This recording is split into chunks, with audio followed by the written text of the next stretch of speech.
কোনো দেশের সাথে বাংলাদেশের সম্পর্ক হবে বাস্তবতার নিরিখে। এখানে হঠকারী সিদ্ধান্তের সুযোগ নেই। সন্ধ্যায় পররাষ্ট্র মন্ত্রণালয়ে এমন মন্তব্য করেন উপদেষ্টা মাহফুজ আলম। তার অভিযোগ, বিগত সরকারের আমলে পররাষ্ট্র মন্ত্রণালয় দলীয় অফিসে পরিণত হয়েছিল। তারা চান পররাষ্ট্র মন্ত্রণালয় শুধু বাংলাদেশকেই প্রতিনিধিত্ব করবে। রেজওয়ান ফয়েজের রিপোর্ট।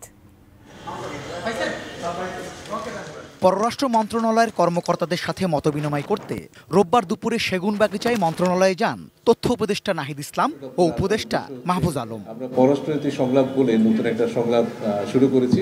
বৈঠক শেষে উপদেষ্টা মাহফুজ আলম সাংবাদিকদের সঙ্গে কথা বলেন। পররাষ্ট্রনীতিতে যেটা হচ্ছে যেটা বলছেন ফ্রেন্ডশিপ টু অল ম্যালাস্টিনান, সেটা হচ্ছে যে আমাদের একটা মোটো আকারে ছিল।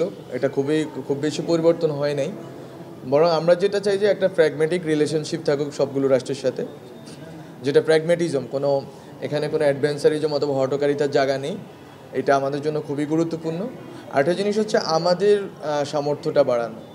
পররাষ্ট্র মন্ত্রণালয়ের যেটা আগে যেই অবস্থায় ছিল, এটা দলীয়করণ হয়ে গিয়েছিল এবং বিভিন্ন দলের অথবা বিভিন্ন কাল্টের রিপ্রেজেন্টেশনটাই মুখ্য হয়ে উঠেছিল। কিন্তু আমরা চাই যে পররাষ্ট্র মন্ত্রণালয় বাংলাদেশকে রিপ্রেজেন্ট করুক। Double million offer, Walton fridge কিনে পেতে পারেন 20 লক্ষ টাকা, রয়েছে কোটি কোটি টাকার নিশ্চিত উপহার। বাংলাদেশের পররাষ্ট্রনীতি কেমন হবে তা নিয়ে সব রাজনৈতিক দলগুলোর মধ্যে জাতীয় ঐকমত্য প্রয়োজন বলেও মনে করেন তিনি। পররাষ্ট্রনীতির বিষয়ে যে ঐকমত্য, এটা যাতে ন্যাশনাল জায়গা থেকে হয়, জাতীয় ঐকমত্য হয় এবং এটা কোনোভাবে সরকার অদল বদলের ভিত্তিতে যাতে এটা কোনো রদবদল না হয়, বরং এটা খুবই প্র্যাগম্যাটিক ওয়েতে পররাষ্ট্র মন্ত্রণালয় যাতে বাংলাদেশকে বিশ্বমঞ্চে উপস্থাপন করে। এ সময় ভারতের সাথে বাংলাদেশের সম্পর্ক নিয়ে এক প্রশ্নের জবাবে মাহফুজ আলম বলেন, এক্ষেত্রে হঠকারী কোনো সিদ্ধান্তের সুযোগ নেই। একটা পলিটিক্যাল ডিসিশন ওনারা নিয়েছেন যে ওনাকে ফেরত দেবেন না, বা এটা আমরা শুনতে পাচ্ছি। কিন্তু রাষ্ট্রের জায়গা থেকে আমাদের যেটা দরকার, সেটা আমি যেটা বলছি, আমি একটা কথাই বলেছি, সেটা হচ্ছে প্র্যাগম্যাটিজম দরকার। কোনো রকম হঠকারিতা আমরা করতে পারি না। আমাদের রাষ্ট্রের সার্বভৌমত্ব, আমাদের জাতীয় নিরাপত্তা এবং আমাদের অখণ্ডতা, এটা হচ্ছে আমাদের national integrity, national security and সোভরেনিটি।